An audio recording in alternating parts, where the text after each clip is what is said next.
Alléluia. Nous revenons encore pour parler de la foi. Pourquoi est-ce qu'il est important, aussi important, hyper important de parler de la foi? Parce que c'est vraiment le début. Hébreux 11:6 nous dit que sans la foi, il est impossible d'être agréable à Dieu.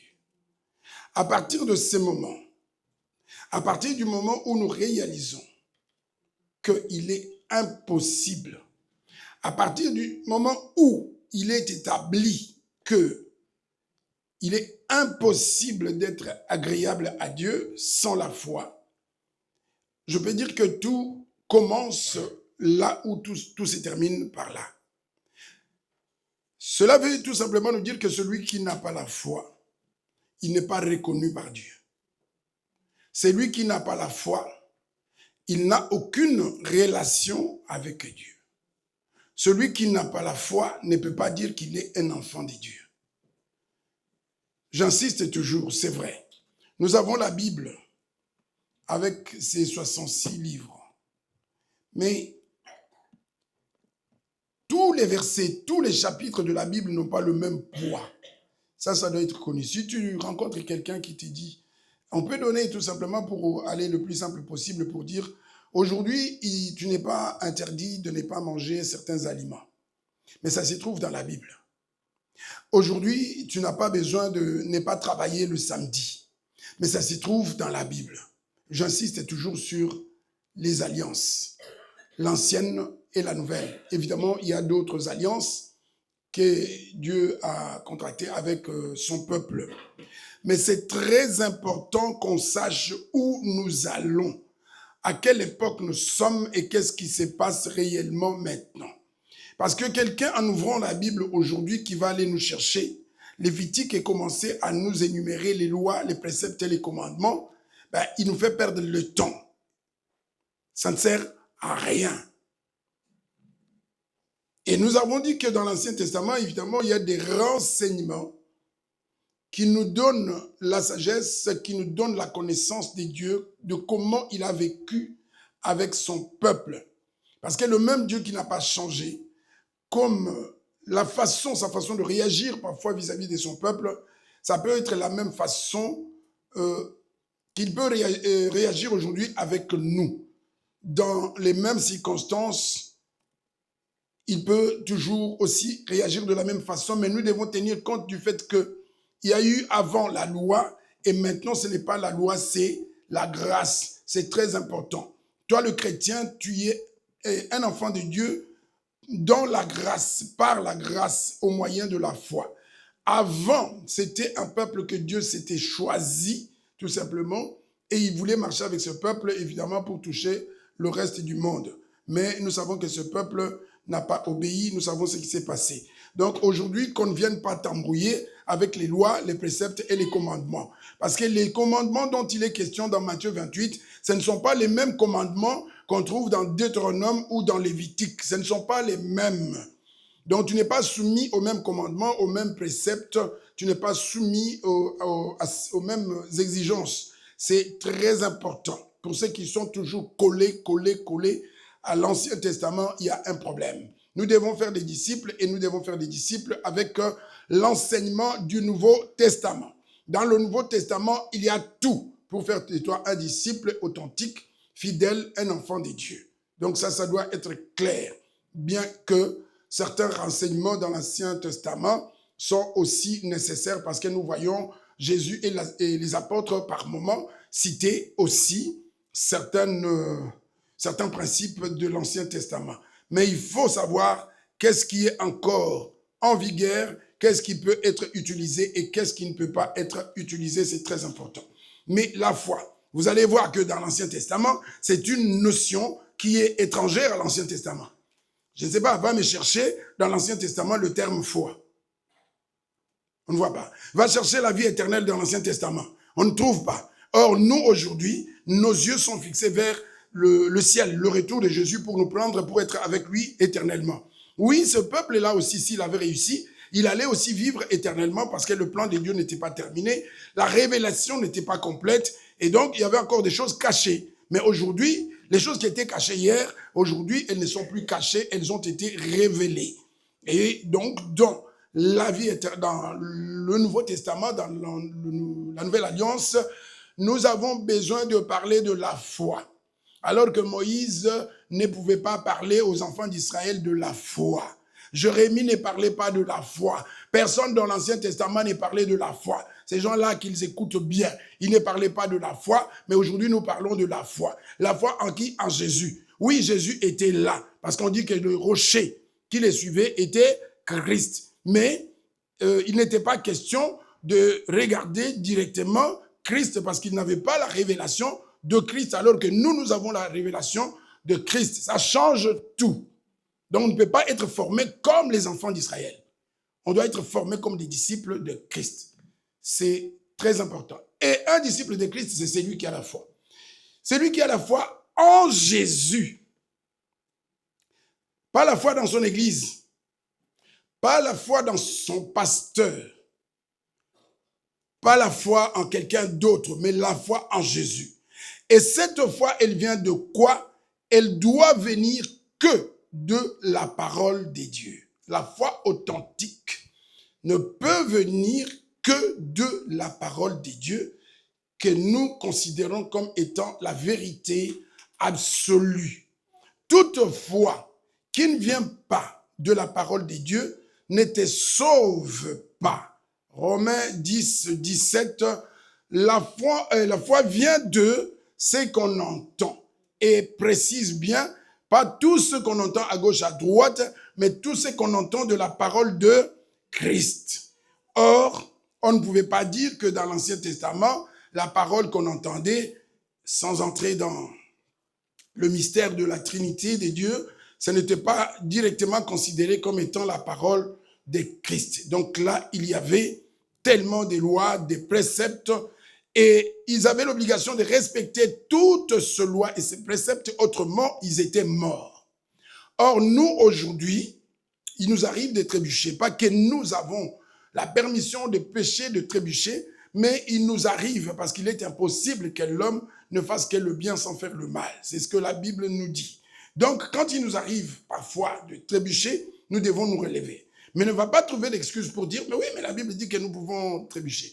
Ça, c'est intentionnel et Dieu connaît tes intentions. Quand tu fais des choses intentionnellement, attention, tu t'exposes parce que Dieu sait que tu as voulu le faire exprès pour dire Dieu miséricordieux, il va me pardonner. Ça, c'est essayer de se moquer de Dieu, donc c'est très dangereux. C'est très dangereux. Il ne faut pas jouer avec eux. Les gens jouent parfois, s'amusent un peu avec la parole de Dieu. Ils vont s'appuyer sur un verset pour essayer de faire le malin. C'est très dangereux et nous devons toujours éviter cela. Amen.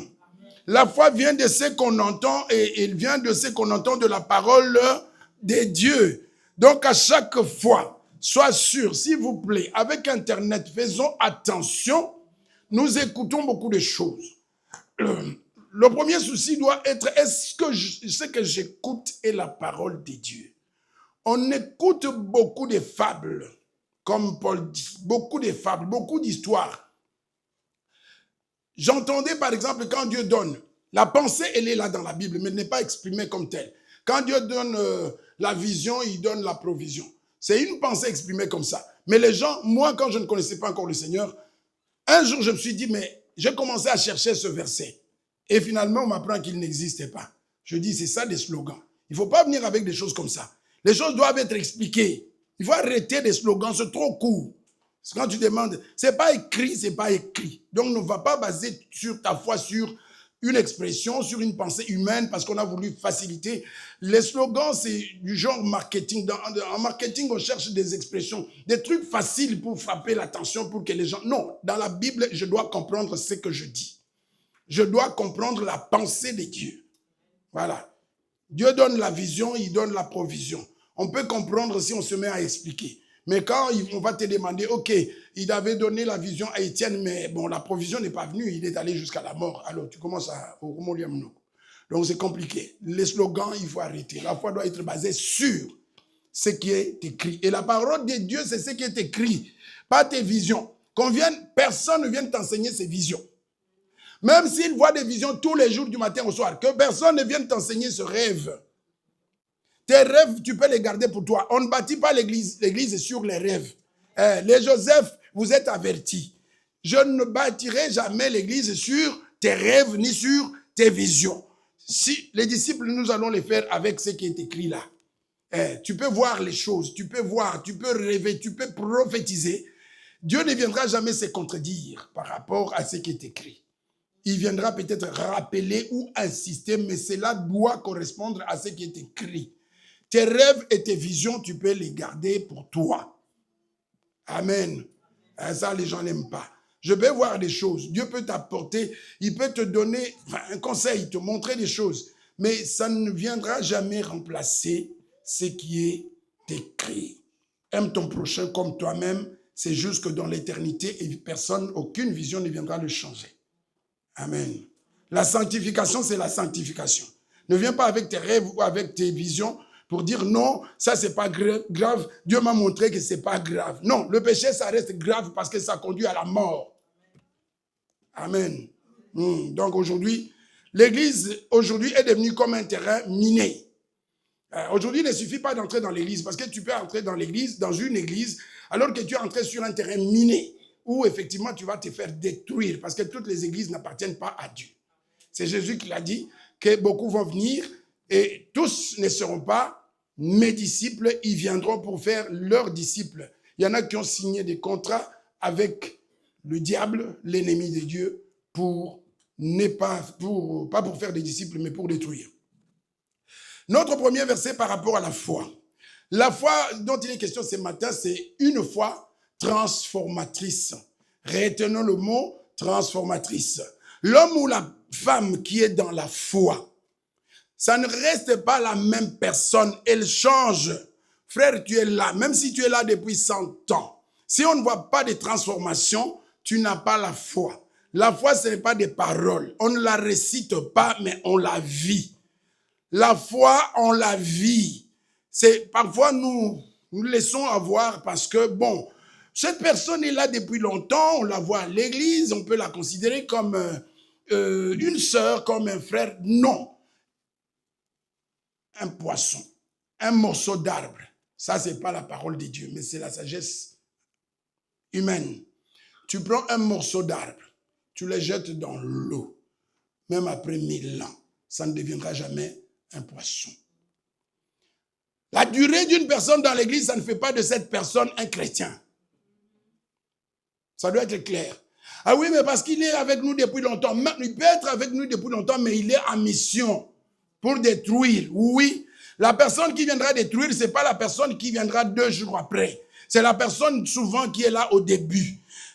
Judas n'était pas le nouveau venu, il était là au début, il était en mission. Aujourd'hui aussi dans nos églises, il y a des Judas et les Judas peuvent rester 10 ans avec vous. Faites toujours attention. C'est pourquoi nous devons comprendre, nous devons voir le changement en toi. Si nous ne voyons pas de changement, on va toujours continuer à se méfier de toi. Amen. À l'école, à notre école, c'est comme ça. La vérité doit être dite parce que nous avons la mission de faire des disciples. Et si on en fait 2, gloire à Dieu.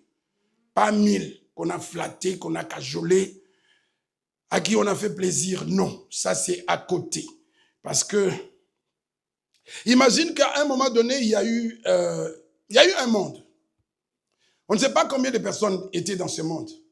Et que dans ce monde, Dieu s'est contenté de sauver seulement un certain nombre de personnes. Combien? C'est à 2 reprises que Dieu a fait cela. Au temps de Noé, c'est le monde de l'époque. On ne sait pas combien de personnes, s'ils étaient déjà par millions, mais Dieu en a sauvé combien? 8 seulement. Parce que c'était la majorité. J'ai toujours dit ici qu'on va démontrer tout ce qu'on dit. Dieu n'est pas un Dieu qui est toujours du côté de la majorité. Si les gens ont les yeux ouverts sur les foules, c'est leur problème. Sodome et Gomorrhe, on ne sait pas combien d'habitants il y avait.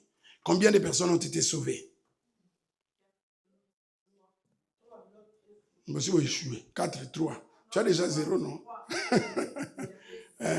La fin qui compte. Il y a eu tentative de sortie. Comme il y a dans l'église, les gens qui sont dans l'église sans être dans l'église, qui sont dans l'église mais avec les yeux derrière, comme la femme de Lot. 3 personnes. Qu'est-ce que vous voulez qu'on dise encore? Quand Jésus est venu sur la terre, en partant, il y avait combien? Il y avait déjà des millions de gens, parce que les gens venaient de l'Orient, de partout, des millions de gens. Mais quand il est parti dans son église, il a laissé combien? La majorité? Non. Donc qu'on ne vienne pas te parler de majorité. Parce que les choses de Dieu ne seront jamais acceptées par la majorité. Que personne ne vienne te dire que les 8 milliards de personnes sur la terre, que le jour du retour de Jésus, il y aura 4 milliards de personnes. Non, Jésus l'a dit, la petite porte. Peu seulement. Attention, c'est un élément important. Parce que tu vas voir, mais ça fait 50 personnes qui disent Amen. Non, ils peuvent dire 50 à 50, ils peuvent dire Amen. Mais toi, tu es seul, tu dis, c'est Amen, là, ne me concerne pas. Amen. Un chrétien, il doit être... Galates chapitre 2, verset 20. Donc, la foi véritable, c'est celle qui transforme sa personne. Et te laisse pas la même personne. Elle te transforme. Elle te métamorphose. Tu deviens une autre personne. Tu deviens différente que ce que tu étais avant. Donc, toi qui connais ton ami, toi qui connais les personnes que tu fréquentes, qui connais tes frères et sœurs, soi-disant à l'église depuis un certain temps, tu dois voir des changements radicaux dans la vie de cette personne pour dire qu'il a la foi. Et si réellement on arrive à la conclusion que la personne a la foi, on peut dire que la personne est sauvée, parce que nous sommes sauvés par la grâce au moyen de la foi. Donc sans la foi, nous ne sommes pas sauvés. Et avec la foi, nous sommes différents. Galates 2, 20. Qu'est-ce qu'on nous dit? J'ai été crucifié avec Christ. On va aller doucement. Donc, une personne qui a la foi, c'est une personne d'abord qui a été crucifiée avec Christ. Avoir la foi, c'est avoir été crucifié avec Christ. C'est des versets qu'on a survolés depuis des années. On les écoute comme ça. Et puis moi, c'est Christ. Mais ça nous parle de la foi. Bien que le mot... Parce que tu ne peux pas avoir été crucifié avec Christ si un jour tu n'as pas dit oui à Christ. Ça nous amène aussi à Jean chapitre 3, verset 16. Dieu a tant aimé le monde. La personne qui croit en Jésus, elle est crucifiée. Le baptême, c'est quoi? C'est le symbole de la mort et de la résurrection de Jésus. Donc le jour où tu as accepté Christ, où tu t'es fait baptiser, si ton oui était sincère, tu y es crucifié avec Christ. Et la suite va nous montrer la vérité. La vérité, c'est quoi? 1. Avoir la foi, c'est avoir été crucifié avec Christ. Toute personne qui n'a en réalité pas été crucifiée avec Christ, elle perd son temps. Et attention aussi, ces gens-là qui font perdre le temps, non seulement ils perdent leur temps, ils s'évertuent aussi à perdre le temps des autres. Il y a des gens qui vont te suivre à gauche, à droite, frère, sœur, mais il est en mission pour t'endormir et pour te faire passer le temps. Donc, fais attention avec... Vous connaissez les gens qui avaient suivi les Égyptiens, qui avaient suivi le peuple d'Israël? Il y a un nom dans la Bible. Ils se sont retrouvés dans le désert avec les Israélites.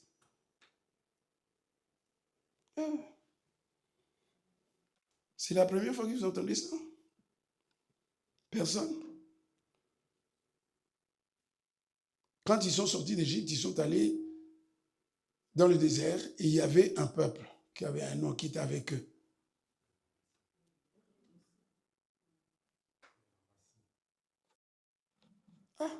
Il n'y a que le barbu qui connaît. Vous n'avez jamais entendu ce mot-là? Les ramassis. Ils étaient là. Mais ils ne faisaient pas partie du peuple de Dieu, mais ils étaient parmi le peuple de Dieu. Donc, dans les églises, il y a aussi les ramassis. Il est là pour te faire des propositions. Il est là pour te parler des choses qui n'ont rien à voir avec l'église. Fais attention avec ces gens-là. Amen. Ne donne pas toujours tes oreilles à écouter. Écoute, nous sommes frères et sœurs. On ne parle jamais de Dieu. On ne parle jamais de la Bible. On ne parle jamais de Jésus. On ne parle que de futilité. Donc, attention. Amen. J'ai été crucifié avec Christ. Ça, c'est déjà une affirmation. Avoir la foi authentique, c'est avoir été crucifié avec Christ. Comment saurons-nous qu'effectivement tu as été crucifié avec Christ? Suite. Et si je vis, ce n'est plus moi qui vis, c'est Christ qui vit en moi. Écoute les choses qu'il peut déclarer. Est-ce que ce matin, toi et moi pouvons aussi déclarer, ce n'est plus moi qui vis? Est-ce que Papa John, tu peux vraiment dire que ce n'est plus moi, c'est Christ? C'est facile de le dire, non? Il faut le prouver. Qu'est-ce que tu fais au carré si tu as été crucifié avec Christ? Parce qu'en réalité, toi, tu deviens juste une carapace. Toi, tu es juste l'emballage. Le vrai, la personne qui vit en toi, en réalité, c'est Christ. Et donc, il n'y a pas moyen de tricher parce que Christ ne peut pas aller au carré. Est-ce que c'est compliqué? Alors, toi, montre-moi comment Christ se lève et va au carré. Il va faire quoi? Il va prêcher toute la nuit. Ce n'est plus moi. C'est comme ça, non? Ce verset, tout le monde le connaît. Tout le monde connaît ce verset-là. Ce n'est plus moi. Comme moi, j'ai été crucifié, je suis mort et je suis ressuscité avec Christ. Désormais, le moi n'existe plus. C'est Christ en moi. Donc, je suis juste une couverture. Mon fond de moi, ce n'est plus moi, c'est Christ. Et en disant que tu es Christ, moi, si je suis à côté de toi, j'ai les yeux ouverts sur ton comportement, sur ton langage, sur comment tu vis. Qu'est-ce qui t'intéresse? Parce que Christ sur la terre, il a dit que moi, ma raison de vivre, c'est d'accomplir la volonté de mon Père. Alors, pourquoi toi, la volonté du Père ne t'intéresse pas? Amen. C'est Christ là, c'est Christ ou c'est Christ moniato qui est en toi. Quand on parle de l'église, quand on parle de la prière, quand on parle seulement des choses du ciel, ça te met mal à l'aise. C'est quel genre de Christ qui est en toi? C'est Belzébul qui est en toi, ce n'est pas Christ. Parce que si Christ, le jour où Christ prend place en toi, te remplace, vit à ta place les choses d'en haut. Colossiens 3. Si tu es, mets-le, on va revenir là, mets-le. Il faut pas, on ne doit plus tromper les gens.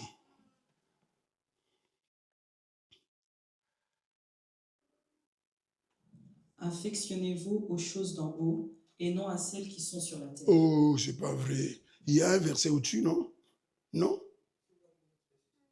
Si donc vous c'est toi aussi tu commences à couper les... Ah, ça c'est dangereux. Il ne faut pas couper. Je sais ce que j'ai demandé. Nous voyons dans Galates, il dit qu'il a été crucifié. Tout chrétien doit être en mesure d'affirmer qu'il a été crucifié avec Christ. Un chrétien. Mais attention parce que les paroles peuvent t'accuser. Et ici on nous dit, si donc, on revient à ressusciter, pour ressusciter, il faut avoir, ici on dit si vous êtes ressuscité. Pour ressusciter, il faut d'abord avoir été crucifié. On revient, être ressuscité, c'est revenir de la mort. Et donc, il faut d'abord être mort. Si donc vous êtes ressuscité avec Christ, cela signifie que vous avez été crucifié avec lui. Alors, cherchez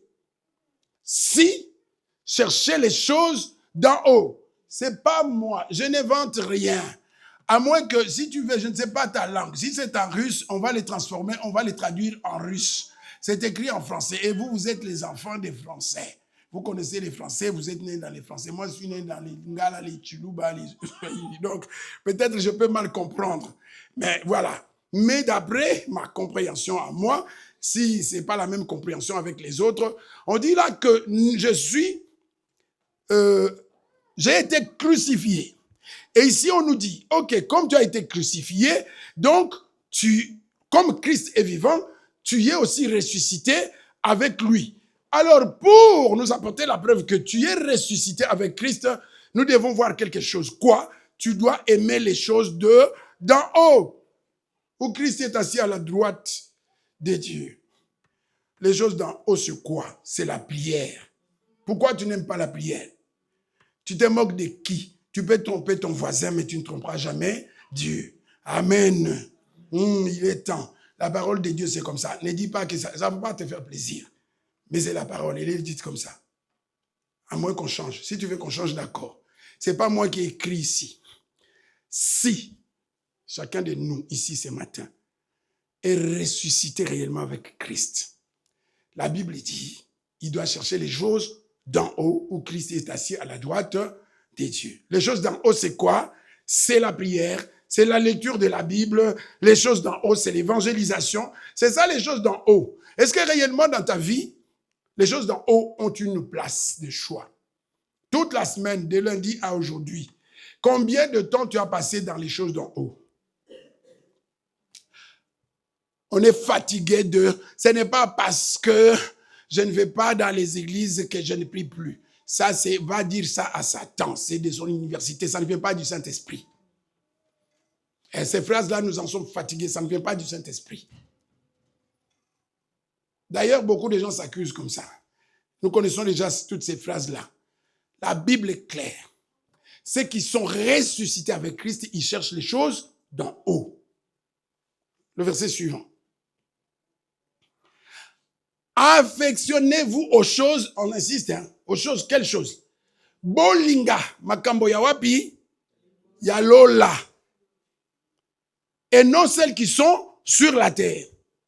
Je sais que c'est des paroles pas faciles, pas bien, des paroles qui ne font pas plaisir. Ici, quand on ne dit pas les choses de la terre, on n'est pas en train de dire qu'il ne faut pas que les gens travaillent. Attention. Parce que la Bible dit que celui qui ne veut pas travailler ne mange pas. La Bible n'est pas contre le travail. La Bible n'est pas contre les études.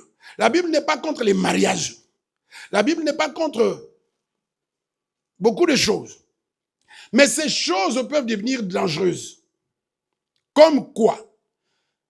On va revenir à Galates 20 après. Mais on doit expliquer. La vraie foi, elle transforme la personne. Avant, tu étais Déborah. Mais après avoir été crucifié avec Christ, tu n'es plus Déborah, tu deviens quelqu'un qui ressemble à Christ parce qu'en réalité, c'est Christ qui vit en toi. Tu n'es plus la même personne, tu as été transformé. Toi, tu deviens juste l'emballage, mais au fond de toi, le vrai toi ressemble à Christ. Est-ce que depuis combien de temps, toi, tu ressembles à Christ? Tu ressembles à Christ par rapport à quoi? À ton langage? Qu'est-ce que tu aimes vraiment dans la vie? Jésus, ces choses-là, d'en bas, les choses de la terre, ce ne sont pas forcément des mauvaises choses. On prend le mariage. Jésus a parlé à 2 reprises de mariage. Et parfois, moi, je me posais la question, mais qu'est-ce que Jésus pouvait avoir contre le mariage? Et pourtant, le mariage a été institué par lui-même. Mais il dit, au temps de Noé, il y avait des gens qui se préoccupaient des choses d'en bas au lieu de considérer les choses d'en haut.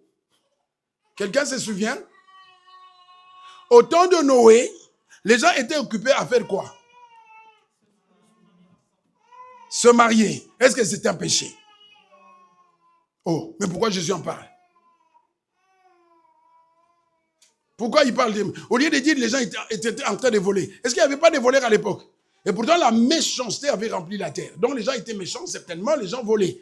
Mais ici, au lieu d'aller épingler les vols, les meurtres, il parle de mariage.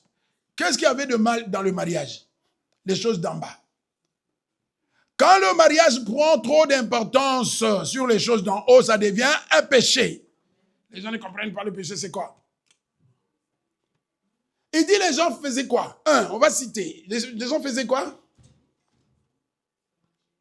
Ils se mariaient. Toi, tu t'es marié, tu as péché.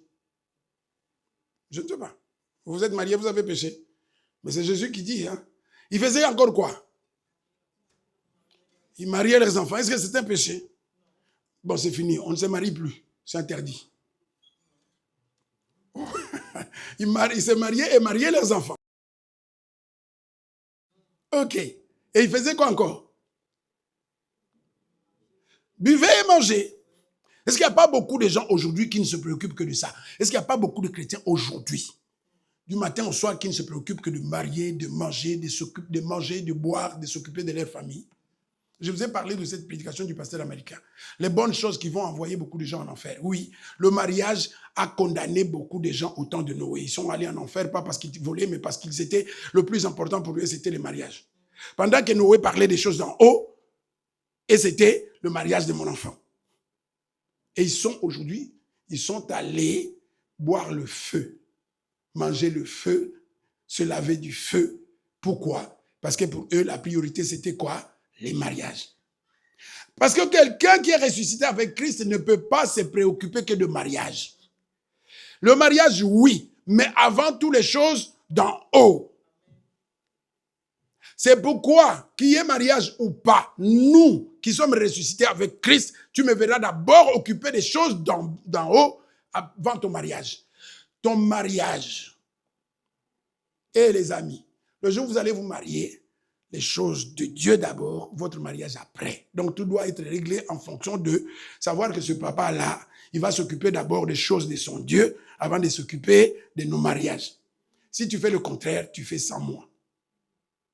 Clair, comme de l'eau. Parce que de toutes les façons, le mariage passera. Le mariage passera. Manger passera. Boire passera. C'est clair. Et celui qui est ressuscité avec Christ, il a conscience de ces choses-là. Et non de celles qui sont sur la terre. Oui?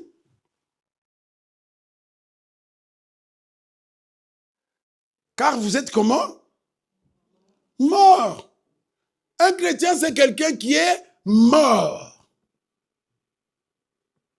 Et s'il vit, ce n'est plus lui, c'est Christ en lui. Donc, lui est mort.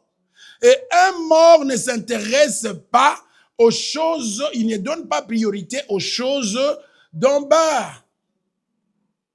Il s'intéresse aux choses d'en haut où il est, sa vie est cachée, où en Christ, avec Christ, en Dieu, ou en haut. Voilà pourquoi le ciel l'intéresse.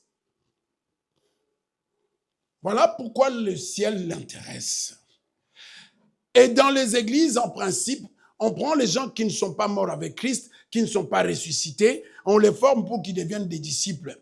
On ne prend pas les gens, je vous ai déjà et je répète, si tu as l'intention de ne pas changer, ne viens pas nous faire perdre le temps. Parce que ce qui compte, ce n'est pas le nombre.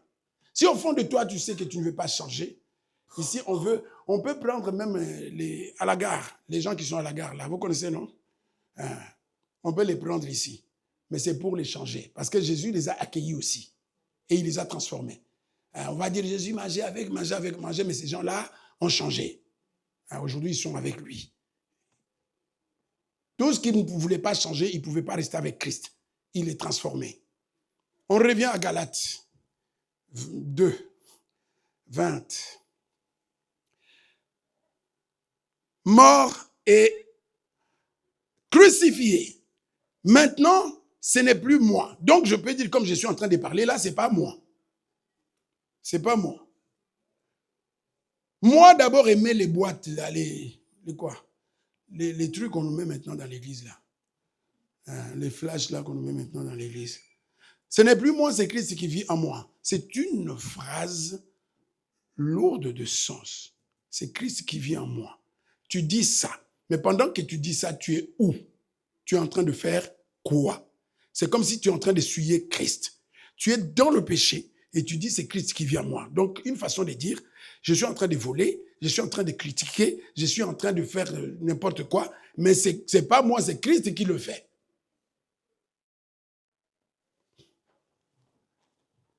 Si je vis maintenant dans la chair, je vis dans la foi. C'est ça, avoir la foi. Et cette foi a fait que je ne suis plus moi, je suis comme Christ. La foi m'a transformé. Je suis devenu différent. Je ne parle plus comme avant. J'ai changé les divertissements, j'ai changé les fréquentations, j'ai changé les amis. Moi, aujourd'hui, je ne peux plus avoir les amis que j'avais il y a 20, 30 ans. Et même, je ne sais pas, ça fait longtemps que je n'avais plus d'amis de toutes les façons. Les amis que j'avais, ici j'en avais combien? On se voit par hasard dans les deuils. Et quand on se voit, ça fait longtemps. Parce que nos chemins se sont séparés. Donc, on ne peut plus vivre ensemble. J'en avais une autre en France. On ne s'est jamais disputé, mais nos voix se sont séparées parce que la lumière et les ténèbres ne peuvent pas continuer à marcher ensemble. Amen. Regarde autour de toi, qu'est-ce qui t'entoure? Parce que ta vie doit embêter les gens qui sont dans les ténèbres. Ton langage doit déranger les gens qui sont autour de toi. Et parfois, si on t'accuse, ne t'inquiète pas. Les ténèbres ne supportent pas la lumière. Ce n'est pas que tu es méchant. C'est juste ce que tu dégages qui dérange. Si tu dégages le feu, tu crois que la glace va supporter rester à côté de toi? Elle va s'effondrer. Dans la foi au Fils de Dieu qui m'a aimé et qui s'est livré lui-même pour moi. Un chrétien, c'est celui qui comprend qu'il y a quelqu'un qui est mort pour moi. Et donc, il doit avoir une place importante dans ma vie. Je ne peux pas préférer l'argent à Christ. Je ne peux pas préférer l'argent à Christ. Parce que l'argent restera. L'argent ne donne pas la vie. Mais Christ m'a donné la vie. Et Christ me promet l'éternité. L'argent ne promet pas l'éternité. Un jeune est décédé, je crois, la semaine qui vient de passer. Un jour, un jeune, très jeune, votre âge, ingénieur, on me l'avait passé un jour, on parlait de certaines choses. On me l'avait passé, je l'ai eu au téléphone. On avait une promesse. On m'appelle, il a eu un accident. Il venait d'un chantier, il est ingénieur dans la construction, tout ça. Il a fait un accident, cassé, 2 jambes, 2 bras, jeune. Je ne pense même pas qu'il avait, je ne sais pas, 40 ans. Jeune. Pas 40 ans, 50 ans. Jeune. Ingénieur. Il venait du travail. Accident. Et 3 jours après, au moment où nous sommes en train de parler, je ne sais pas si on l'a enterré, il est mort. Et l'argent et les diplômes, maintenant devant lui, il va trouver qui? L'argent, le diplôme, il a laissé une femme avec 4 enfants. Vous voyez la réalité de la vie? Il faut que l'Église réveille les gens. Tu peux partir à tout moment. Quand il est sorti le matin, pendant 2 jours, je suis resté avec ces films-là, je n'osais pas parler, je dis oui. Il est sorti le matin, il a laissé sa femme, il a laissé ses enfants, ils sont partis peut-être à l'école. La maman est allée les chercher, donc il savait que le soir, on va se revoir. Ils ne se sont jamais revus. Et c'est terminé pour l'éternité. Ils ne se verront plus. La femme, elle est jeune, non? Il va se marier avec quelqu'un d'autre. Et la vie va continuer. Toi qui mets Jésus avant, qui mets ta femme avant Jésus. Le jour où tu pars, tu sais quoi? Elle va se marier. On va danser, boire, fêter. Elle va porter une robe avec quelqu'un d'autre. Oh, c'est comme ça. Oh, c'est comme ça. Mais avec Jésus, tant que toi tu es fidèle, lui aussi sera fidèle. Mais avec ici dans le monde, même si tous les deux vous êtes fidèles, il y a la mort qui va intervenir un jour pour dire c'est terminé. Comme pour cette jeune femme, c'est terminé. Et je suis sûr un jour, si elle tombe sur quelqu'un, et les mêmes personnes là, on va aller assister, regarder, manger et boire et se réjouir, alors que l'autre c'est terminé. Mais si toi tu avais pris, tu l'avais donné plus d'importance qu'à Jésus, mais là tu ne la verras plus, tu te retrouves en face de Jésus. Jésus dit, à moi, quelle était la place que j'avais dans ta vie? C'était ton travail, non? Il revenait du travail. Hein? Ensuite, il allait retrouver sa famille. Hein? Et il va te poser la question, et moi, j'étais où? Les jeunes, amen. C'est la vérité. Hein? C'est pas... Mais c'est la vérité, c'est comme ça. Tu meurs à 30 ans ou à 35 ans, ta femme ou ton mari reste. Et regarde, nous les vieux comme ça, là déjà. On va penser aussi si elle est mariée, bon, les jeunes. Et donne d'abord la première place à Jésus. Hein? Parce que tout le reste, peut-être que le jour où vous vous séparez avec ta maman, vous ne vous reverrez peut-être plus jamais. C'est de vérité, mais on doit vous le dire. Il risque un jour tu te sépares avec ta maman pour l'éternité. Parce que si l'un va d'un côté, l'autre de l'autre côté, beaucoup d'en a. Et c'est dit. Hein? Amen. Donc la vraie foi, elle fait que Déborah n'est plus Déborah, elle devient quelqu'un d'autre qui a Jésus en elle. Donc elle est transformée. Quand tu deviens comme Jésus, quand c'est Jésus qui vient en toi, tu n'es plus la même personne, tu es métamorphosé. Tu passes de chenille à papillon. Au fond, la chenille et le papillon, c'est la même chose, non? Mais qui a suivi une métamorphose. Quelqu'un va dire, moi je mange les chenilles, je ne mange pas les papillons. Tu manges quand même. Mais oui. Mais le problème est que quand tu as la chenille, tu as la chenille. Tu vois la différence. C'est vrai, personne n'aimera manger les papillons. Mais quand c'était encore une chenille, tu pouvais la manger. Donc c'est ça le chrétien. Il faut qu'avant, les gens arrivent à faire la différence entre toi avant et toi après. Comme il y a une différence entre la chenille et le papillon. Alors, ne nous raconte pas des histoires.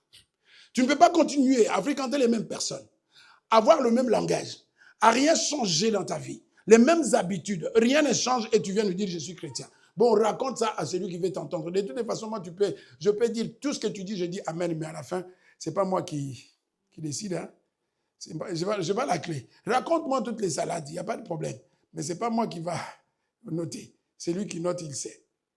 Il a la clé. De toutes les façons, il regarde, il dit, mais la personne qui parle beaucoup là, mais son nom, attends, je vous passe son nom. Est-ce que là où nous sommes en train de parler là, mes amis, à l'église, tu es là, on peut noter. Si nous avions une liste ou des cartes des membres comme le monde le fait actuellement, tu as ta carte de membre. Mais est-ce que tu as ta carte dans le registre de vie? Le plus important, c'est ça. Ce n'est pas de plaire au pasteur.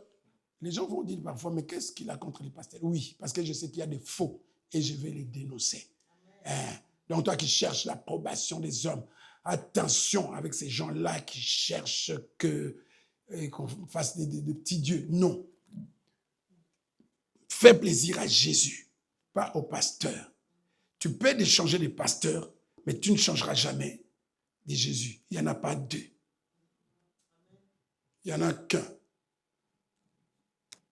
Un faux pasteur, il va se fâcher contre moi. Mais un vrai, il ne va pas se fâcher parce qu'il sait que nous parlons le même langage. Amen. Amen. Donc la foi véritable, elle te change, te transforme. Elle change ton cœur. Elle change ton langage. Elle change même tes priorités. C'est ça, avoir la vraie foi.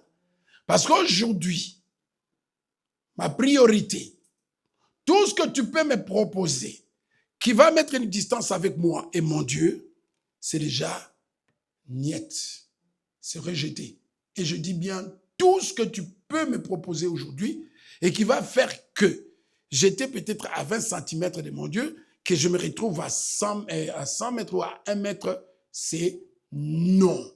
Peu importe ce que ça va m'écouter, peu importe les relations, les affinités, ne viens pas me proposer des choses qui m'éloignent de mon Dieu. Ça, c'est clair et net dans mon esprit. Amen. Ça, c'est le premier point. Le deuxième point, la véritable foi, la foi véritable, elle parle. Jacques dit que la foi sans les œuvres, elle est morte. La véritable foi, elle parle. Elle parle comment? Elle parle comme si les promesses ont déjà été accomplies. Celui qui a la foi, c'est quelqu'un qui va parler, on va dire c'est un rêveur. Quelqu'un qui va parler comme si les choses, il détient déjà les choses, alors qu'en réalité, il ne les a pas. On donne un exemple. Comment vous m'expliquez que Noé, qui n'a rien vu, la foi vient de ce qu'on entend. Noé n'a pas vu des visions. Ces hommes-là qu'on connaît là. Alors qu'on ne dise pas aujourd'hui, il faut voir, il faut voir, il faut voir. Non, tu peux ne pas voir. Noé n'a pas vu, Abraham n'a pas vu. Ce sont des serviteurs de Dieu. Ça aussi, c'est faire d'une particularité tout un enseignement. Non, tout le monde ne verra pas Jésus en vision ou je ne sais pas quoi. Non, ce n'est pas vrai.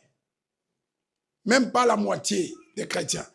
Même tous les apôtres n'avaient pas vu Jésus en vision. C'est ça, les enseignements qu'on veut nous donner. Tu le vois, grâce, gloire à Dieu, c'est une grâce. Mais tout le monde ne le verra pas. Noé ne l'a pas vu. Abraham ne l'a pas vu et Noé ne l'a pas vu. Mais ils ont entendu. On va démolir tous les mensonges sur la base de la Bible.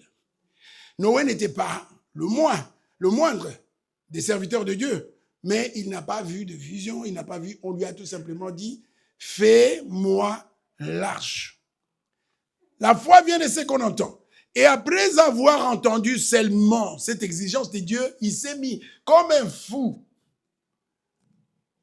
Il s'est mis à construire l'arche. Et surtout, qu'est-ce qui est grave?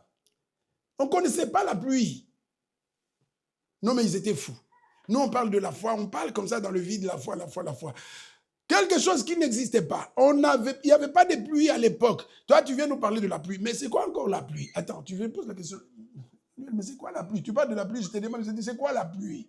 Quelque chose qui n'a jamais existé. Donc, on le prend pour un fou. On dit, mais cet homme-là, c'est l'Alzheimer qui commence. C'est sûr qu'à l'époque, on a dit Alzheimer, ou alors c'est du vin, parce qu'il aimait le vin. Il a bu. C'est quoi la pluie?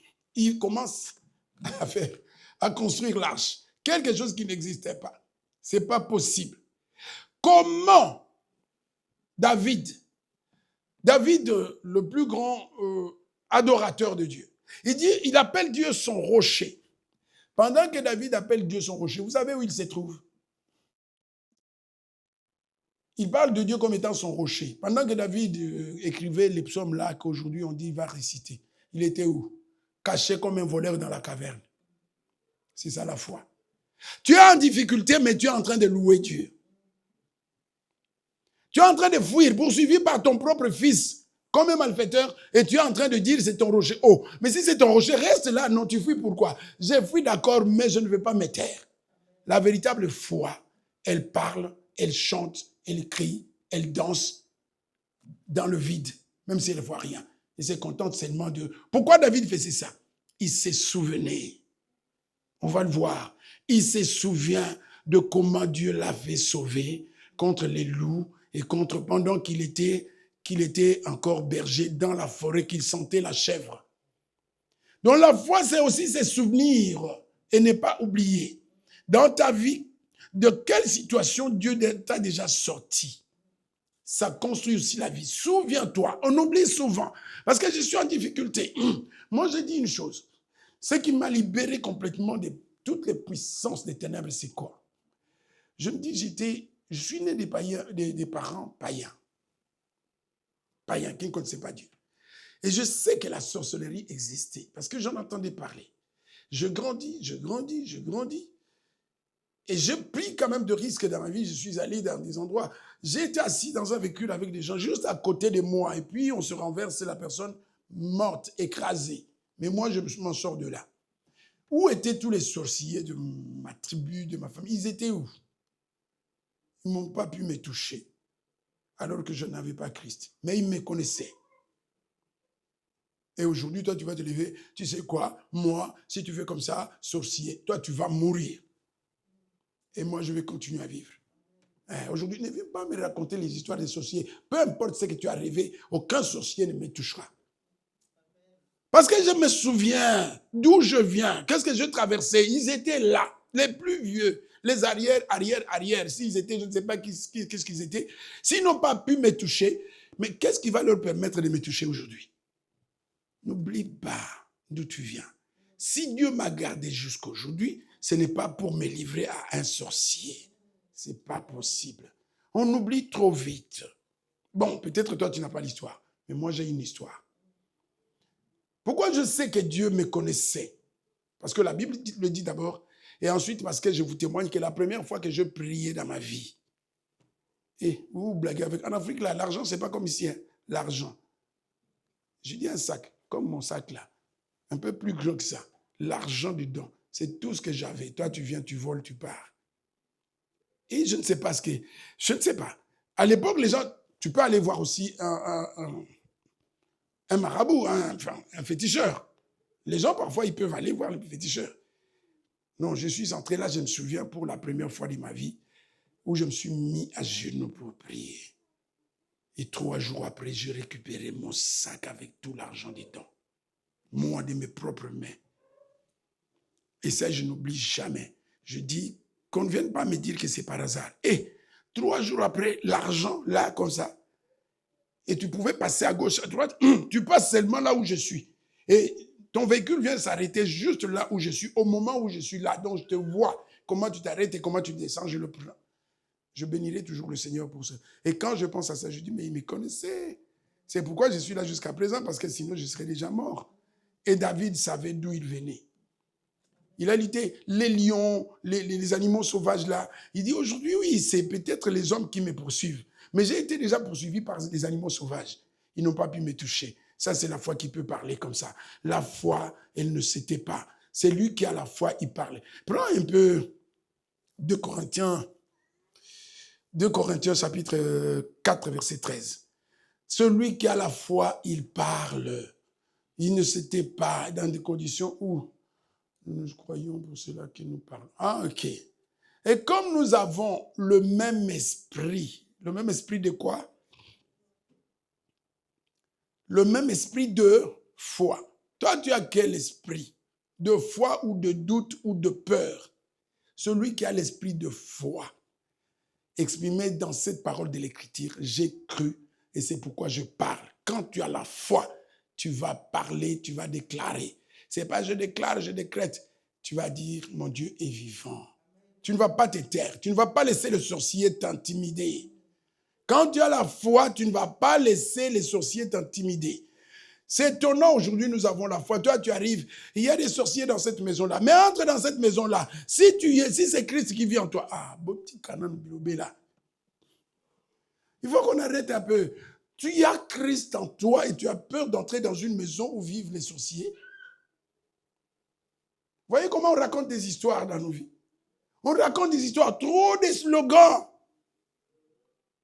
Celui qui est sûr ici qu'il a Christ en lui, qu'il vienne, on va aller en Afrique avec lui. Même si c'est la nuit. Nous, on a été dans des villages. On part de la capitale, on arrive dans des villages. Et à minuit ou à 1h du matin, et là, des vrais païens. Les villageois, ils disent, regarde, c'est l'heure maintenant, ils vont sortir. Regardez ce qu'ils vont faire. Nous, on a vu comme ça aller une nuit. Mais ces gens-là, nous étions des étrangers dans ces villages-là. Ils pouvaient, en rentrant à la maison, ils pouvaient venir nous frapper. Ils n'ont pas pu.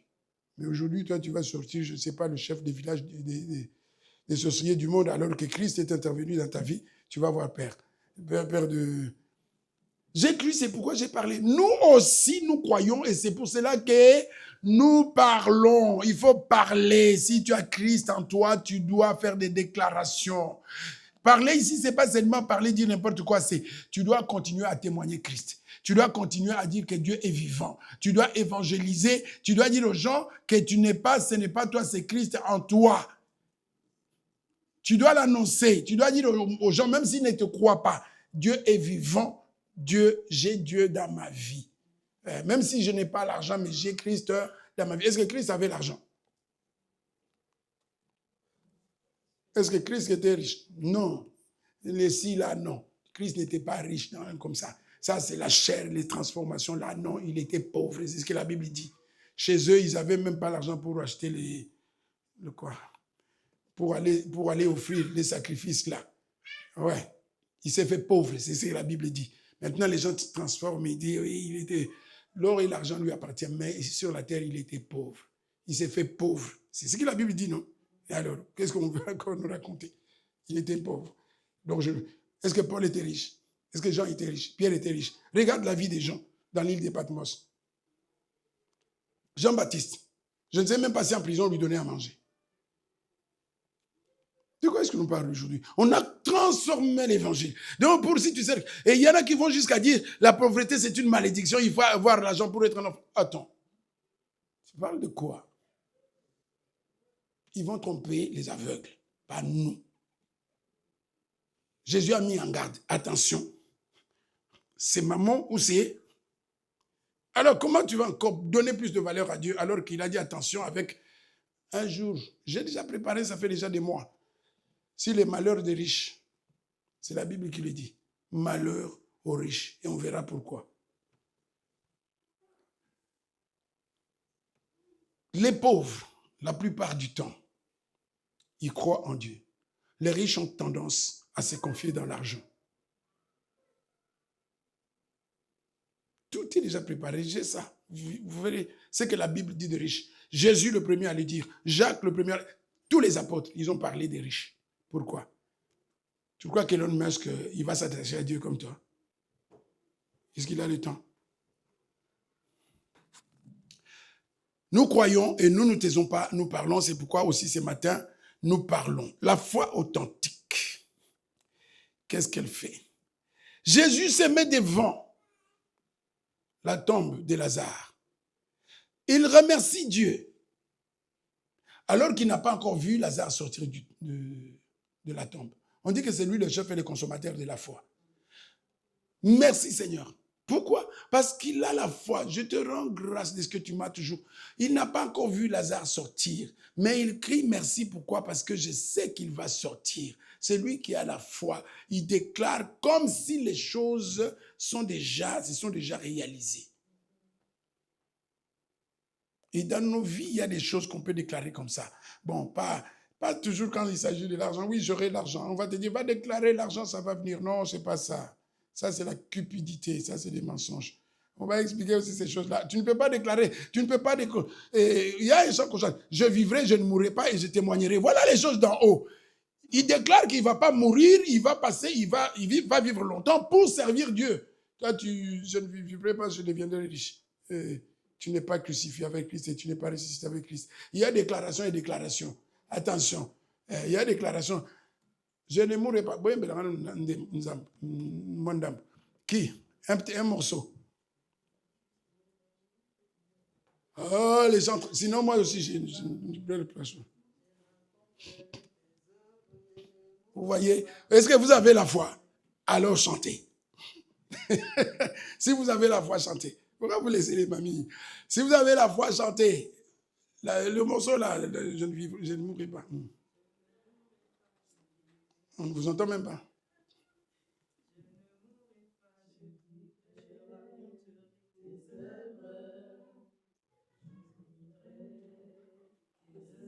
Tu vois la déclaration? Ça, c'est la déclaration de quelqu'un qui est ressuscité avec Christ. Parce que sa déclaration honore Christ. Donc, moi, je vivrai longtemps. Pas pour être connu, mais pour raconter tes œuvres, pour te servir. Mais ne viens pas pour dire, je ne mourrai pas. Je serai le premier de Wapi.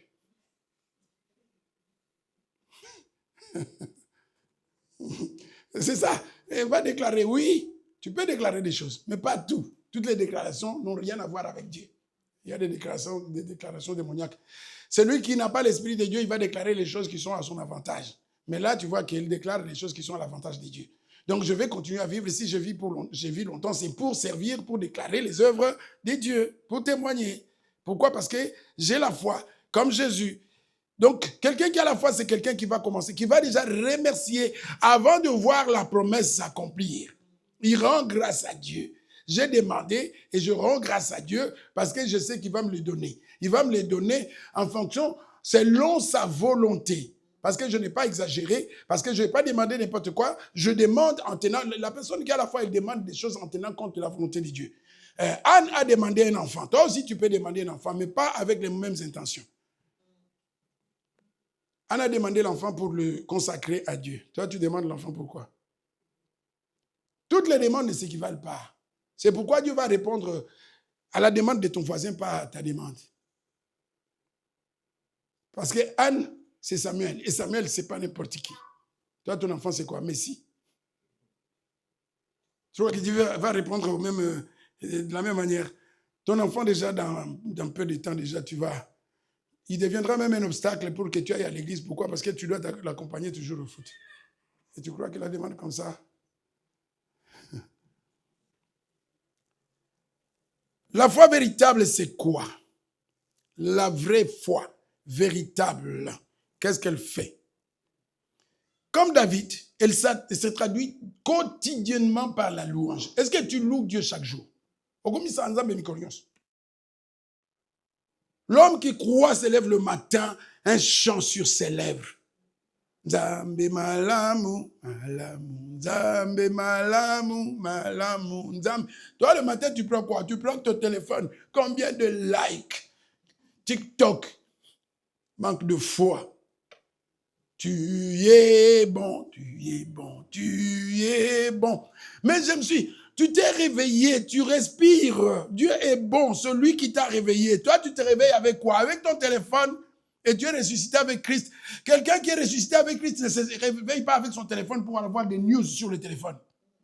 Je ne regarderai jamais des news sur mon téléphone tant que je n'ai pas loué mon Dieu.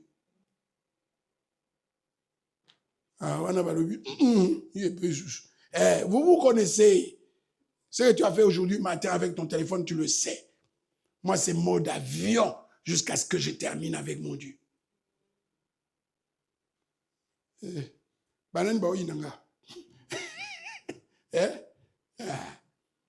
N'essaye même pas de m'appeler. De toutes les façons, avant que j'aie fini ma prière, mon téléphone, tu ne m'auras pas. Pas de contact. Pas de contact.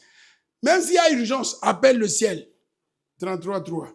Tu ne connais pas. Appelle le ciel, ne m'appelle pas. C'est ça aussi la maturité. Tu as un problème, appelle d'abord Dieu. Tourne, crie à Dieu. Tu appelles le pasteur. Bah, il est sûr que la nuit, on l'avait transporté aussi à l'hôpital. Mais ça peut arriver, non? Toi, tu as un problème, tu appelles le pasteur. Mais il est aux urgences. Et maintenant, tu fais quoi? C'est ça les choses, c'est comme ça les disciples. C'est ça un disciple. Quel que soit ton problème, appelle le ciel. Parce que ta vie est cachée là en Christ, avec Dieu. Appelle le ciel. La solution. Pendant que tu prends ton téléphone pour appeler le pasteur, vous rigolez. Moi, je vous dirai toujours la vérité. Les gens qui vous ont dit qu'à tout moment, ils seront là pour vous, ce sont des menteurs. Mais moi, je suis pasteur gentil, au moins à tout moment. Appelle-les. Il y a le jour où tu appelleras. Il y a M. Kakoufa Kinabutu, qui est mort la nuit. Parce que nous sommes mortels. Appelle d'abord le ciel. Une fois que tu as fini avec le ciel, tu peux appeler la personne. Même pour demander de l'aide à quelqu'un, commence par demander, t'adresser à Dieu. Parce qu'il peut toucher le cœur de la personne, il peut préparer le terrain, et quand tu appelles la personne, elle est favorable pour te répondre. Toi, tu comptes sur les hommes, compte sur eux. Moi, ne compte pas toujours sur moi, parce qu'un jour, je vais te décevoir. Je suis comme ça. Ne compte pas sur moi, parce qu'un jour, je vais te décevoir. Compte d'abord sur Dieu. Et si Dieu veut se servir de moi pour te donner satisfaction, il va faire en sorte que je sois bien disposé, que j'ai... Enfin, voilà. Lui, il va tout préparer pour que je puisse satisfaire à ta demande. Toi, c'est tout le temps vers les hommes. Les jours où on te déçoit. Tu vois, hein, ils sont comme ça parce qu'on ne t'avait pas dit la vérité. Nous, les hommes, nous sommes des hommes.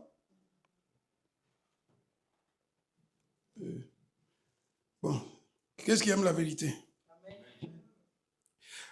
La véritable foi se traduit quotidiennement par la louange. Un exemple. Par la louange, indépendamment des circonstances. Je ne raconte pas des histoires. Paul et Silas, ils étaient où? En prison, hein? À l'époque, il n'y avait pas de lit, hein?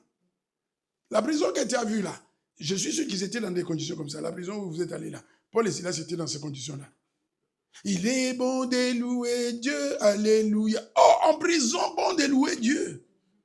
Qu'il me sorte d'ici. Voilà la foi. La foi. La foi n'est pas seulement destinée à obtenir des choses. La foi dont on parle aujourd'hui, c'est seulement la foi pour faire des miracles, pour obtenir des choses. Non, la foi aujourd'hui, la foi, ça doit être pour plaire à Dieu. Et la foi qui plaît à Dieu, c'est la foi où, quand tu y es, tu as l'impression d'être abandonné, tu chantes. En prison. Comment on peut chanter en prison? Comment tu peux chanter quand tu as faim? Comment tu peux chanter quand tu n'as pas de travail? J'ai la foi, je loue Dieu, même au chômage. Je viens de perdre mon travail, je loue Dieu. Parce que je lui fais confiance. Je sais qu'il va s'élever à un moment donné, qu'il va parler et que les choses vont changer. Comment Joseph pouvait-il dire? On va le lire si on a le temps, sinon on continuera encore avec la foi. C'est ça la véritable foi. La foi que quand tout va bien. Aujourd'hui, la foi, c'est quand tout va bien. Le jour des mariages, tout le monde a la foi. Non, t'as là. Surtout les jours des mariages. Ce n'est pas Dieu qu'on glorifie. Ces jours-là, Dieu n'est pas là. La chair, Nzoto, Maninga Abali. C'est ça, non? Vous croyez que Dieu est là? Souvent, non, on oublie Dieu. Les jours des mariages, on oublie Dieu. Dans la plupart des fêtes, c'est comme ça. Mais ça ne devrait pas être. Ce jour-là, au moins, c'est le jour où tu vas. Que ta joie soit pour la gloire de Dieu, pour dire, ok, ce n'est pas tout le monde qui se marie, mais moi, au moins, j'ai eu cette grâce. Seigneur, sois loué. Fais tout pour que Dieu soit glorifié le jour de ton mariage. Mais c'est la chair qui prend le dessus.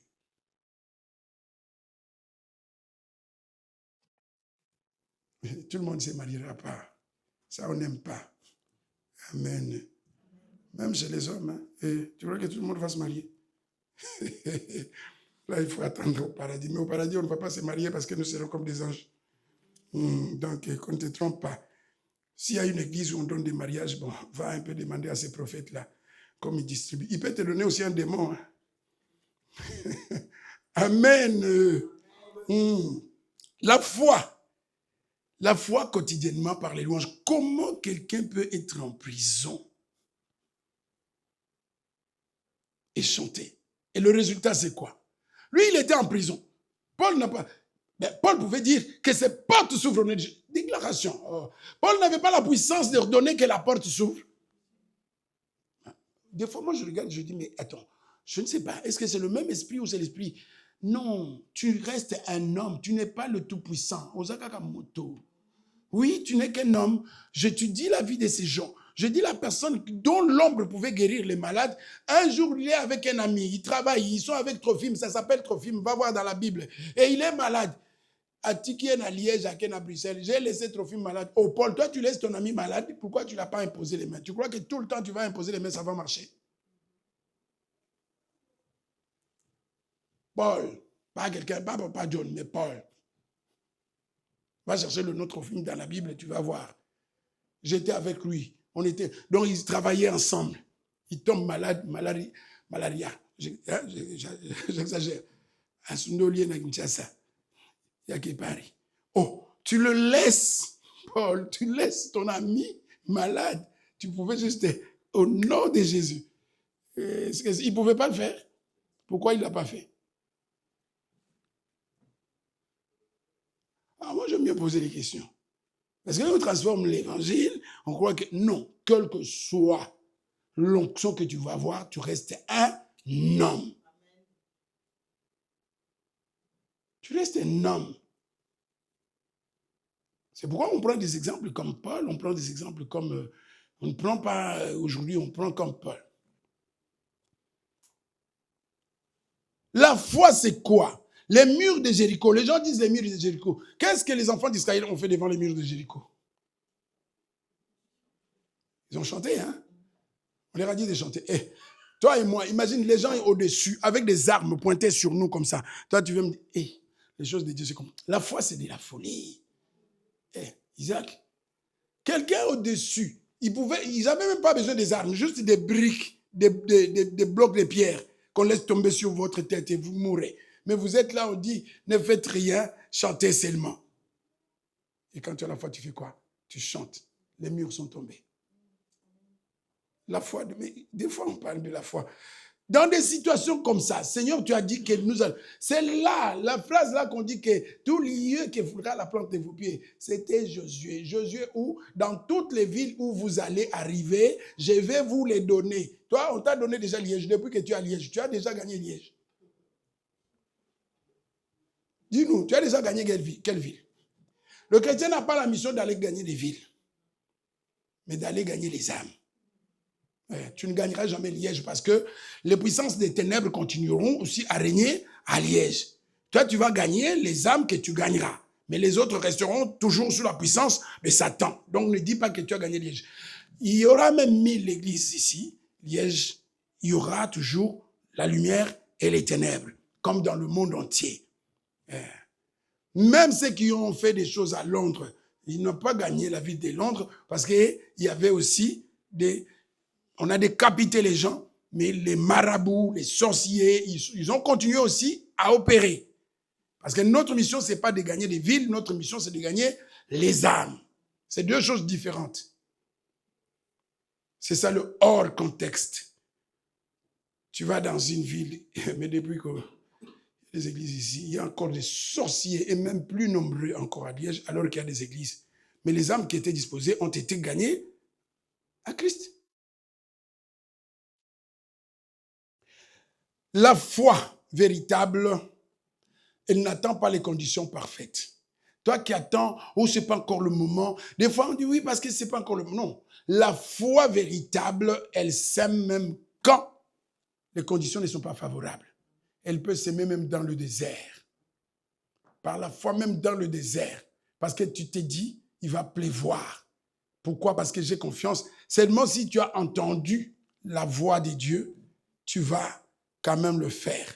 Psaume 126, verset 5.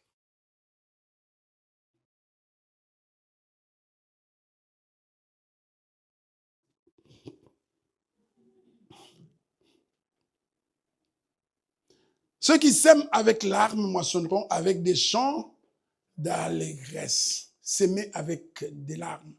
Ça ne va pas. Les conditions difficiles. Il ne pleut pas. Je n'ai pas grand-chose. Je suis à sec. Et s'aimer. Rien ne va. Non. Va s'aimer. N'attends pas les conditions favorables. N'attends pas que tout soit parfait. N'attends pas que, même pour aller parler de Dieu, n'attends pas de mémoriser toute la Bible. Avec 2 versets, tu peux aller évangéliser. Avec 2 versets, tu peux aller évangéliser. Moi, je vous ai toujours témoigné, la personne qui m'avait évangélisé, elle ne connaissait pas plus de versets que moi. Moi, je connaissais des versets plus qu'elle, mais je n'avais pas Christ. Mais elle avait Christ avec ses 2 ou 3 versets. Elle m'a évangélisé. Moi aussi, aujourd'hui, je suis en train de servir. Là, tu dis, oh non, je ne connais pas encore assez, il me faut au moins 100 versets pour aller. Non, tu n'as pas besoin de 100 versets pour aller parler de Dieu. C'est pourquoi je t'ai dit, prends 3 versets essentiels et va avec ces 3 versets. Avec les peu de moyens que tu as, vas-y. C'est arrivé dans la Bible, je crois que c'était Gédéon. Il avait 30 000 personnes, on dit non, non, non, tu as trop de personnes, ça ne sert à rien d'aller avec beaucoup de personnes comme ça. Il faut dégraisser. Et il est allé avec peu de personnes et on a vu les résultats. La foi pour aujourd'hui, on va s'arrêter. La véritable foi refuse de faire des compromis avec la sanctification. Amen. Est-ce que quelqu'un voit où je vais venir? La véritable foi refuse de faire des compromis avec la sanctification, même quand l'attente se prolonge. Amen. Oui, mais j'essaye de faire ça, ça ne marche pas, ça ne marche pas. Ah, je vais piquer. Amen. Mais c'est la vérité, je vais la dire quand même. La véritable foi. Mais ça fait longtemps. Tu veux te marier. Mais tu n'es pas encore marié. Même si ça dure 2 ans, 3 ans, 4 ans. Ne te compromets pas. Attends de te marier.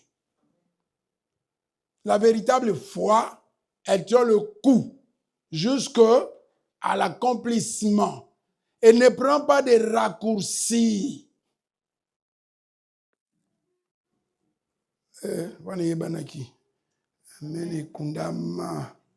Je répète, la véritable foi refuse de faire des compromis avec la sanctification, même quand l'attente se prolonge. Genèse chapitre 39, verset 9. Qu'est-ce qu'on a fait? Oui, Dieu, mais tu m'as promis. Oui, Dieu, mais je vois le bout du tunnel. Mais ça prend beaucoup de temps. Attends. Si tu as la foi, tu attends. Peu importe le temps, tu attends. L'homme qui a la foi, il attend jusqu'à la mort. On vient pas nous dire, oui, ça prend... Peu importe. Moi, je ne suis pas le comptable du temps. C'est Dieu qui est comptable. Si je fais quelque chose selon la volonté de Dieu, peu importe le temps. Moi, je ne vais pas calculer pour Dieu. Moi, je ne vais pas me mettre à calculer. Je ne suis pas comptable, commencer à compter le temps. Peu importe le temps. Tu comptes le temps. Abraham, il a attendu, il n'a pas attendu. Tu vois l'erreur qu'il a fait jusqu'à aujourd'hui, c'est que ça coûte.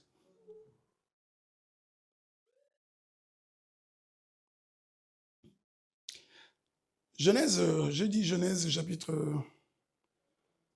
39, verset 9. Ça, c'est Joseph. Joseph, au moins lui, il avait vu de visions. Il avait eu des rêves, des grandeurs. la promesse de devenir grand. Au moins, lui, c'était clair. À 2 reprises, on lui montrait qu'il devait être grand. Oui, mais grand. 1 an. 2 ans. 3 ans. Au bout de 3 ans, toi, tu fais quoi? 4 ans, tu fais quoi? Tu commences à compter, surtout les filles. Mais j'ai commencé à avoir 40 ans. Et quoi? Et tu as 40 ans, ça fait quoi? Sarah, il a attendu combien d'années? Hein? Hein? 5 ans, tu fais quoi? Aujourd'hui, 6 ans. 6 ans. 7 ans. Il n'y a pas de gens qui prennent 6 ans. 7 ans. Alors, pasteur, il faut arrêter. Il faut arrêter. Ne viens pas avec tes conseils, Mais le temps passe. Ça fait 40 ans. Mais j'ai 45 ans maintenant. Et quoi? Si c'est 45 ans. L'homme qui a la foi attend, il ne compte pas le temps. Parce que Dieu n'a pas changé. Joseph, combien d'années? Et il est passé par quelles épreuves? Ezo Oumela, c'est comme on dit, non? Dans les chansons, on dit Ezo Oumela. Joseph est Oumela qui? Il n'est pas plus grand que moi dans cette maison et il n'a rien interdit, excepté toi parce que tu es sa femme. Comment ferais-je aussi un grand péché? Pécherais-je contre Dieu? Donc, il refuse de coucher avec la femme de son patron. Vous savez combien d'années il est resté? Il était jeune. Parce que nous sommes jeunes. Cette histoire-là de jeunes, ne venez pas m'en parler. Vous savez combien de temps il est resté comme ça? Est-ce qu'il avait une fiancée? Est-ce qu'il avait une copine? Et il est resté combien d'années? C'était une occasion, non? Une femme qui vient là. C'était pas une occasion. Non. Pour lui, c'était un péché. Je vais attendre. Finalement, il s'est marié ou pas? Il a eu des enfants ou pas? Il a été élevé ou pas? Après avoir attendu. Pourquoi? Parce qu'il avait la foi. Depuis qu'il avait quitté sa maison jusqu'à se retrouver en prison. Déjà en prison, il a fait des années. Mais avant de se retrouver en prison, pendant qu'il était esclave, combien d'années? Il n'a pas brûlé les étapes, il a attendu. Et comme Dieu est fidèle, qu'est-ce qui s'est passé? La promesse s'est accomplie. Est-ce que c'est Dieu là a changé?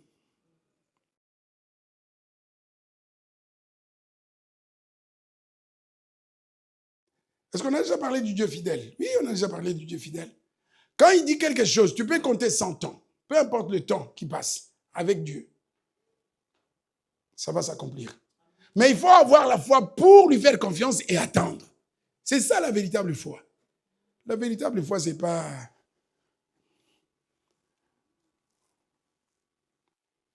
Il ne faut jamais conseiller. Ne donne pas des conseils qui sont contraires à la parole de Dieu à quelqu'un. Parce que des fois, parce qu'on veut paraître bien, tu vas donner des conseils faciles. Non, dis à la personne la vérité. Si elle trouve que c'est dur, c'est à elle de prendre sa responsabilité. Au moment où je te dis ce qui est. Voilà. Joseph, Agimo Banguete, jeune. Je suis sûr qu'il était dans les vingtaines, entre 30. Étienne, il était jeune. Moi, je suis allé chercher l'âge de tous ces gens-là. Parce qu'aujourd'hui, il y a un certain langage de dire que oui, dans l'église, nous sommes jeunes. J'entendais ça, cette chanson-là monter. Cela veut dire que vous êtes dédouanés de certaines choses, vous pouvez le faire. Non, il n'y a pas de jeunes dans la vie de chrétien. Vous connaissez l'âge de Daniel quand on les avait enlevés? Daniel, Shadrach, Meshach et Abednego, ils étaient autour de 15 ans. Ils ne se sont pas compromis. 15 ans. Vous êtes des cocobars, non? Vous avez déjà plus de 15 ans. Vous êtes des cocobars, non? Ils ne se sont pas compromis. Ils étaient jeunes. Timothée. J'ai tout un enseignement de Timothée. On viendra en parler. Parce que je commence à entrer une chanson Timothée, tu vois les jeunes. Non, ne mets pas le jeune avant. Ce n'est pas un avantage.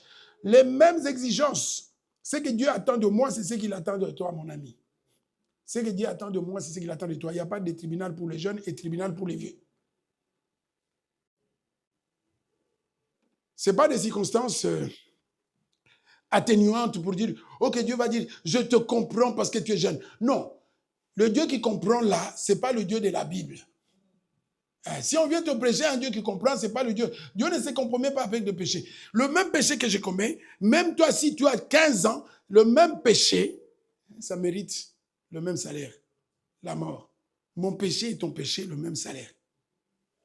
Alors, d'où vient le fait que même, c'est comme ça même dans soi-disant des mouvements de jeunes. Des mouvements, c'est destiné à quoi? Ok, on est jeunes, on va quand même s'amuser. Non, ce n'est pas dans le messager de paix.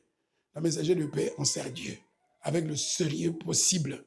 Timothée était jeune. Il y avait des vieux, plus vieux que moi, qui étaient sous la conduite de Timothée. C'est pourquoi Paul dit que personne ne méprise ta jeunesse. Est-ce que jeune ou pas? On va étudier tout ce qui était exigé à Timothée. C'est ce qui est exigé à chacun de vous. Ce qui était attendu de Timothée, c'est ce qui est attendu à chacun de vous. Ne dis pas comme je suis jeune, je dois aller encore. Tu vois, on est encore jeune. Tu peux mourir jeune. Le jeune qui est mort là, moi je suis encore là, non, je vis encore. Lui, il est parti, non. S'il était en face de moi, il allait penser que moi je vais mourir avant lui. Dans cette ville, combien sont des gens aujourd'hui là? Combien de jeunes? De 5, 10, 15, 20, 30 ans. Voilà, ça c'est de ton pays. Tu es jeune, d'accord, mais peut-être que ta vie était courte. Tu n'arriveras peut-être pas jusqu'à mon âge. Donc, tu dois être prêt avec ton temps. Tu dois te préparer là où tu es à ton âge. Tu ne connais pas. Tu ne sais pas combien de temps reste pour toi. Et tu ne sais même pas quand Jésus va revenir. Il y a des discours comme ça qui commencent à rentrer dans les églises. Voilà, donc il y a un moment, voilà, on laisse-nous aller parce que nous sommes jeunes. Le feu va s'abattre justement dans les camps des scouts. Vous êtes des scouts ou vous êtes des chrétiens? Je ne ferai pas un aussi grand mal, bien que depuis que j'ai quitté la même maison de mon père, je ne sais pas si elle avait la copine là-bas, j'ai laissé ma copine, on m'a vendu, aujourd'hui je suis esclave et cette femme vient me tenter. Non, je ne pécherai pas. Amen. C'est ça avoir la foi. Est-ce qu'ils cherchent des miracles ici? Ils sont cités parmi les gens des foi. Et ces gens-là ne cherchaient pas des miracles. Ils ne cherchaient pas à faire de grandes choses. Ils démontraient leur foi par la fidélité qu'ils avaient envers Dieu. La foi, c'est la fidélité. C'est ça la foi authentique. D'abord, la fidélité. Un homme ou une femme de foi, c'est celui qui est fidèle. Pas celui qui cherche des miracles. Aujourd'hui, la foi, quand on parle foi, on parle miracle. Non. On va continuer à démontrer petit à petit que la foi n'est pas directement, seulement liée au miracle. Et nous avons vu qu'il y a des gens qui sont morts sans avoir vu l'accomplissement des promesses et qui sont morts dans la foi. Ils étaient heureux. On peut prendre Étienne. Il a vu au moins que j'ai réussi. Comment? Il dit, Étienne, peut-être qu'ils ne savent pas, mais regarde, viens vite, je t'attends. Et une fois qu'il a vu le ciel, il a dit, vous perdez votre temps. Dépêchez-vous même, si vous voulez me décapiter, décapite-moi. Si on te montre le ciel, tu vas oublier que tu as... Si on te montre le ciel maintenant là, tu vas oublier que tu es marié, que tu as les enfants, que tu vas vouloir aller. Tu vas dégoûter la terre là. Demandez à Jean. Jean l'apôtre ce qu'il avait vu. Amen. Donc, la foi authentique, elle te transforme comme Joseph. Tu deviens comme un robot spirituel. Tu peux résister là où c'est compliqué pour le commun des mortels. Elle te transforme. Tu commences à parler comme Jésus. C'est ça, non? Christ en moi. Tu commences à parler comme Jésus, à te comporter comme Jésus. Ce que le monde fait ne t'intéresse plus. Si le monde t'intéresse à ce point, tout ce que le monde fait, toi, tu y es dedans. Pourquoi? Parce que tu n'as pas la foi. Tu n'as pas la foi, pourquoi? Parce que tu n'as pas le Saint-Esprit en toi. Tu n'as pas le Saint-Esprit, pourquoi? Parce que tu n'es pas converti. Alors, il n'est pas trop tard. Ce matin, tu peux te reprendre et te convertir. Oui, dans les églises, il y en a beaucoup qui ne sont pas convertis et ils se posent la question pourquoi les choses sont aussi difficiles. C'est difficile en réalité, mais comme ce n'est pas toi qui le fais, c'est le Saint-Esprit. Si tu as le Saint-Esprit, ça va devenir supportable. C'est pourquoi Jésus a dit à ses disciples, ne vous éloignez pas, ne risquez pas, ne prenez pas de risques, n'allez pas loin. Attendez Parce que si vous y allez sans le Saint-Esprit, vous ne réussirez pas. Ils ont attendu et nous savons. La foi transforme. Pierre, non, je ne connais pas Jésus. Cet homme-là, je ne le connais pas. Voilà. Il a dit, je ne le connais pas. Ah, tu ne le connais pas. Pourquoi? Mais le même Paul, le même Pierre, il commence à pointer du doigt les Juifs. Vous avez tué Jésus. Ah, toi aujourd'hui tu parles comme ça. Mais tu sais, ces jours-là, tu l'as renié, non? Oui, là, je n'avais pas la foi. Aujourd'hui, j'ai la foi. J'ai cru, c'est pourquoi aujourd'hui, je parle. Amen. Nous sommes à la fin. Que Dieu vous bénisse. Cette parole est destinée à être gardée dans le cœur et à être mise en pratique. Avec l'aide du Saint-Esprit. Amen, amen.